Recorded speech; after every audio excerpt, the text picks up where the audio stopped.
As those worst off looked for scapegoats, immigrants were soon being blamed for all the country's problems. Inflammatory programs on TV fueled an overtly racist climate. Well, of course, there are far too many immigrants in this country. We do not have sufficient houses, jobs and schools for our own people, let alone immigrants. And unless something's done about this quick, that prejudice is going to be sheer bloody hatred. Growing up black and British in the 70s was tough. When we were walking around the streets, there's graffiti everywhere. KBW, Keep Britain White, niggers go home, National Front stuff all over the place. So you definitely felt alienated.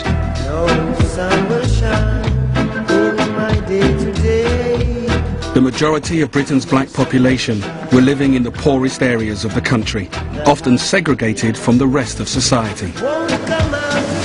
When we were kids, we know we were being sort of like brutalised in a lot of ways, and we knew there was a lot wrong in the way we were treated.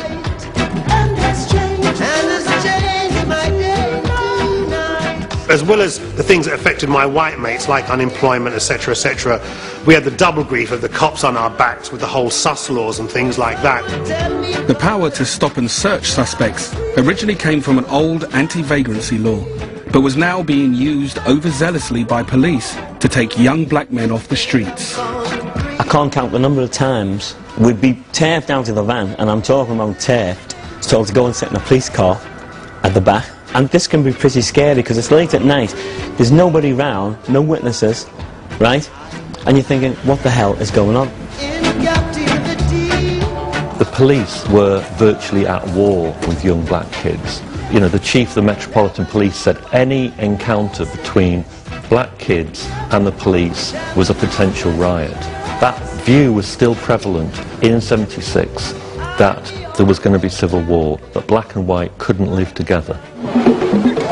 Carnival brings more enjoyment and social values. If we were to do this, you could, in a sense, say that we ought to donate some money to a conservative fete or a church outing or something, and we don't do that. They are all... It was clear that they wanted the carnival off the streets.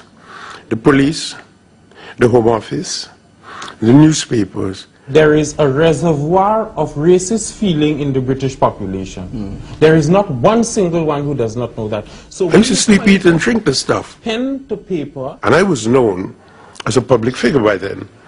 And people stopped me in the street. Darkers, are we having a carnival? Attempts to stop the carnival added to the sense of persecution felt by London's Caribbean community. Among the younger generation, anger about their situation was fueling a more militant stance. We were bubbling and backfiring, and rising and raging. There were songs of freedom.